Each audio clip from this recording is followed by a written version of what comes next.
this day. We want to thank you for all the good and wonderful news that we keep hearing each and every day as we realize that we begin to win the war against COVID-19. We thank you, Lord, for the many lives that have recovered and the fewer deaths that we have seen coming our way. We thank you for those who have continued to dedicate themselves to us fighting this scourge, especially our frontline workers. We pray that you may continue to be with them, continue to lead and guide them, continue to give them peace, continue to watch over them, and continue to meet all their needs according to your riches and glory. We pray also for our government as they look at ways of trying to help prevent this COVID-19 from spreading again. May they receive wisdom, may they receive guidance from you, O God. We pray for all the resources that we need in order to fight this virus. And we pray that these resources that we receive may be put to good use.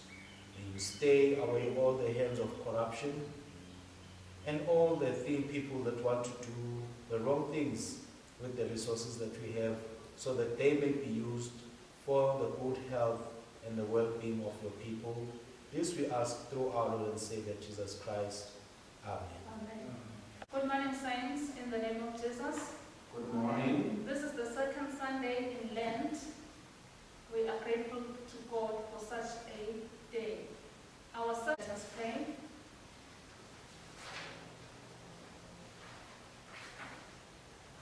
God of Sarah and Abraham, long ago you embraced your people in covenant and promised them your blessing. Give us grace to encourage you, praise you as our God, and serve you as our faithful people. Through Jesus Christ our Lord, who lives and reigns with you and the Holy Spirit, one God, now and forever. Amen. Greetings once again, Bazalwane, in the name of our Lord and Savior, Jesus Christ. Amen. Amen.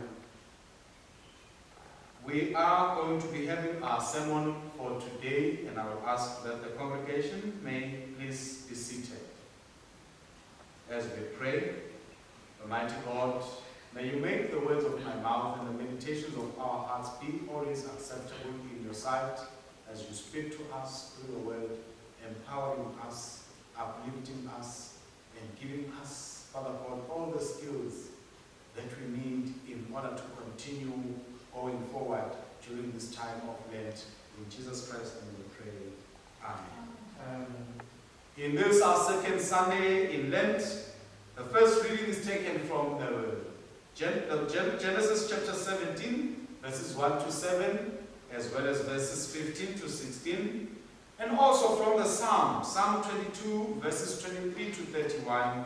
The second reading is taken from Romans chapter 4, chapter 13 to 25, and the Gospel reading is taken from the Gospel according to St. Mark chapter 8, verses 31 to 38. And the title of our talk today is The Time of Lent, Building the Everlasting Covenant. Today, being the second Sunday in Lent, we can see the theme coming from last week, where last week we were told that we need to covenant with God through Christ Jesus. And today we expand more on that theme of having a covenant with the Lord our God, with today's focus on the covenant being on that this covenant is an everlasting covenant, and that God's promises and God's faithfulness come together with this covenant. Again, we are reminded that this is a time when we get to grow in Christ as we prepare ourselves for his death and resurrection, which happens in Easter, as well as his soon return to come and fetch the faithful bride. In our first reading from the Old Testament, we find God's covenant with Abraham being established. And we see this happening in a similar fashion to when we read last week and we saw God establishing a covenant with Noah and with his family, as well as the whole creation that was present at that time. In our Old Testament reading, we find God's covenant with Abraham or Abram being established. In the same way, we saw God establish a covenant with the family of Noah and the creatures of the world through the sign of the rainbow, as we read last week. From this covenant with Abram, we learn that it is an everlasting covenant, not only with Abram, but also his descendants after him. It is a covenant that speaks possibilities out of impossibilities. This we see because Abram is told he shall have much offspring, despite that he and his wife were already of old age, and they had no child. So we learn that this covenant with God is a covenant that changes impossibilities in our lives into possibilities. It changes the situation which we are in. We also learn that it is a covenant that promises abundant supply from God in the midst of nothing. The same God who created the heavens and the earth out of nothing tells us that even if we are in the deepest form of lack, He will provide for us. Here is Abraham, who has nothing, but God says to him, He will provide nations upon nations after His name. And so we learn that even us, in our own lack, God, through our covenant, promises that He is going to provide for us. We also hear or realize that this is a covenant that defines a name change, because both Abram and his wife Sarai change.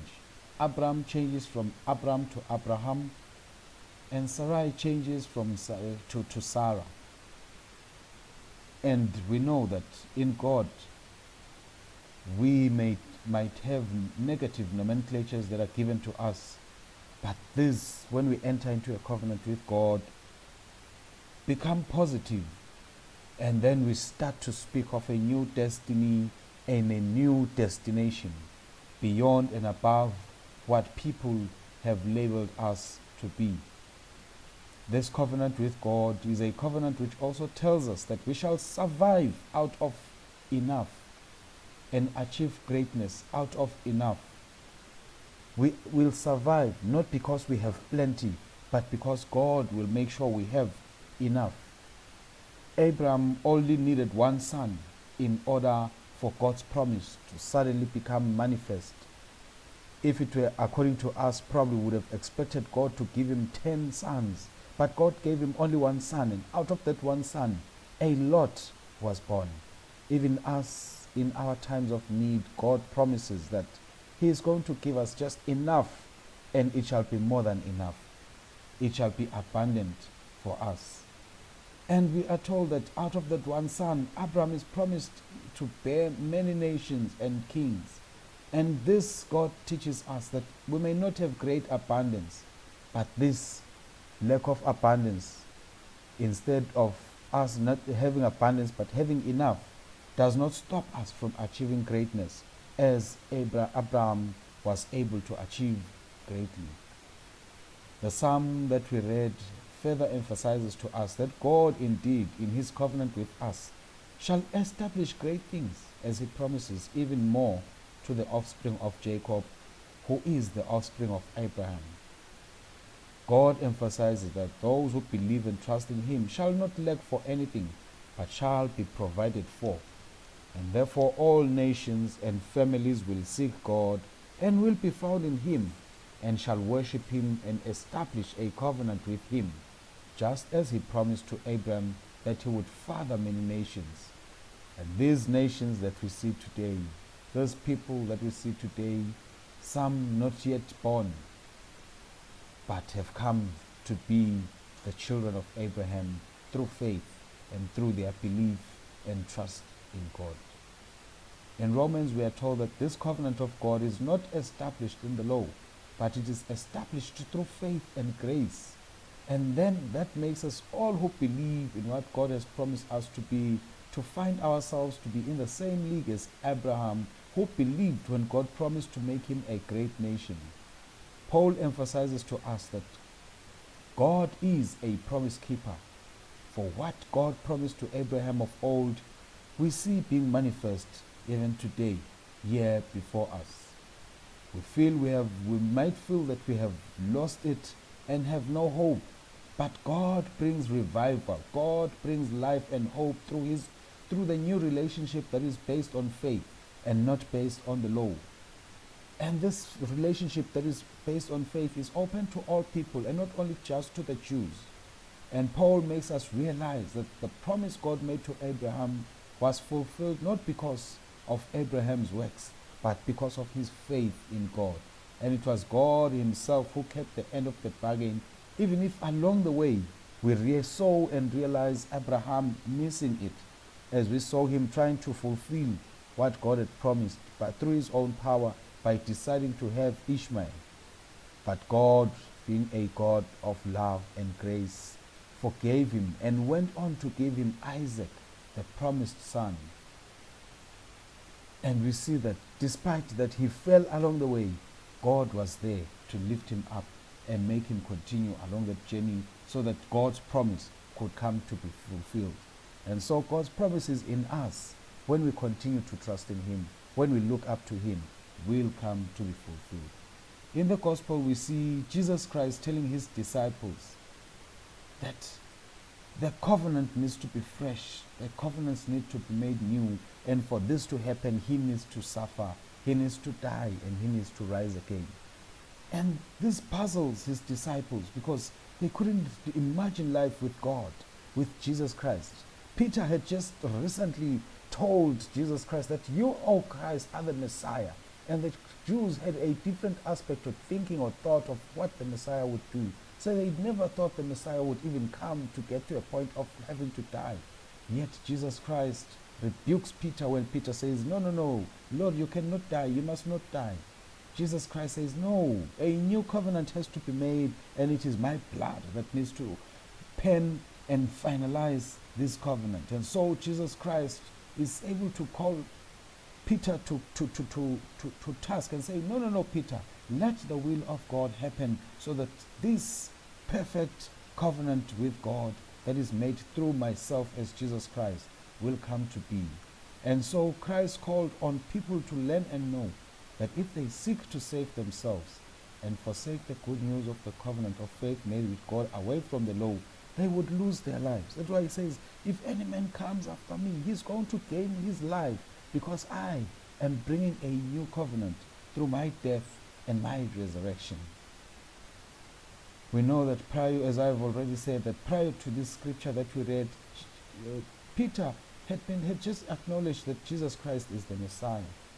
But now, as Jesus Christ redefines the role of the Messiah, not as one of power and kingship here on earth, but one of establishing an everlasting covenant with God for God's people, it makes the disciples not know now what are they to do.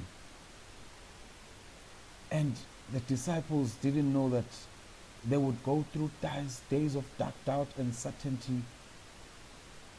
But God had promised them that he would be a God who was trustworthy. And they were able to learn that following Christ would completely change their outlook on life and their way of living.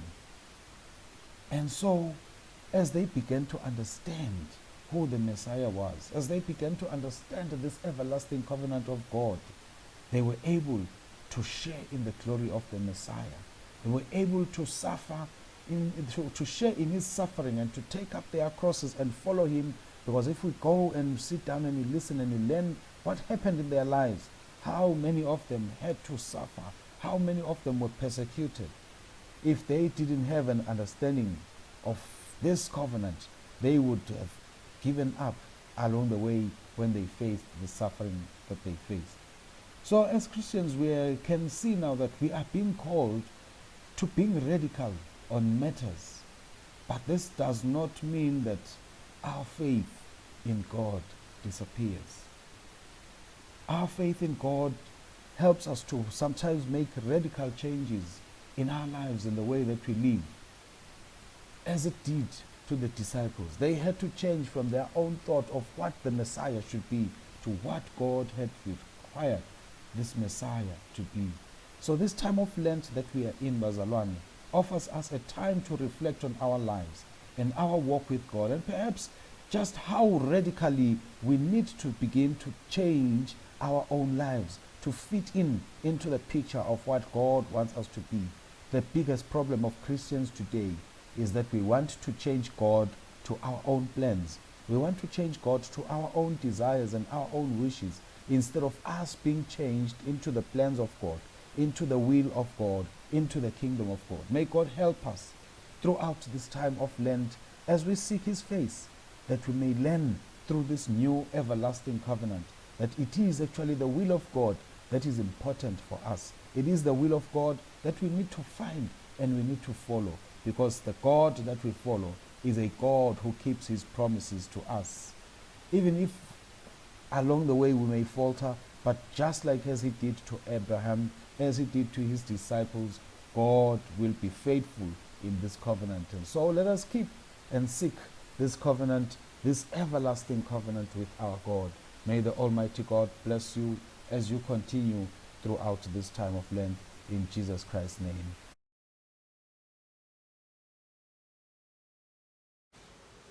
Let us pray.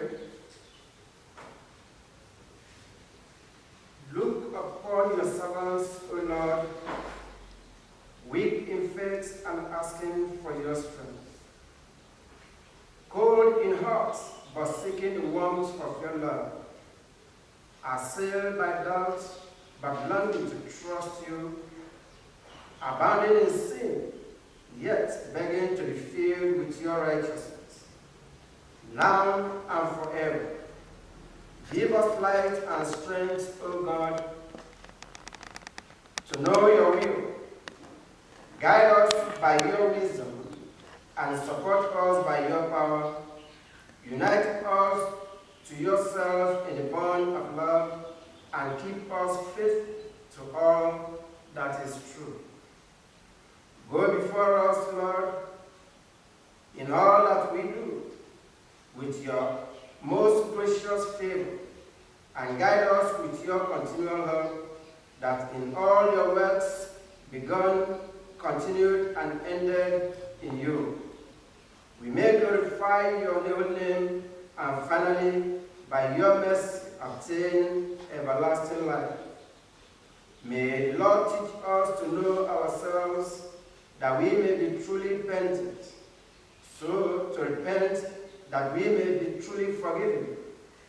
God of mercy, be swift to help us as our lips pour forth your praise, and fill our lives with your peace, as we open our hearts to your word and wait for your salvation. Break into our lives afresh, O Lord, that we might experience your love. Break into our hearts afresh, O Lord, that others may experience your love through us. Heavenly Father, so full of forgiveness and mercy, fill your church with such holiness that our understanding of your ways deepens daily, and all your work and worship glorifies your name. As we remember how you suffered on the cross for our sake, give us compassion for all those who suffer today. May we have the will and the wisdom to relieve their need and heal their pain, helping them to find solace in you, O God. Spirit of integrity, you drive us into the desert to search out our truth. Give us clarity to know what's right and courage to reject what is merely strategic and pragmatic, that we may abandon the false innocence of failing to choose at all, but may follow the purposes of Jesus Christ. God of Sarah and Abraham, long ago you embraced your people in covenants and promised them your blessing. Strengthen us in faith, that with your disciples of every age, we may proclaim your deliverance in Jesus Christ to generations yet unborn. O Christ, Son of the living God, who for a season laid aside the divine glory and learned obedience through suffering. Teach us in all our afflictions to raise our eyes to the place of your mercy and to find in you our peace and deliverance. We make our prayer in your name. Amen. Amen.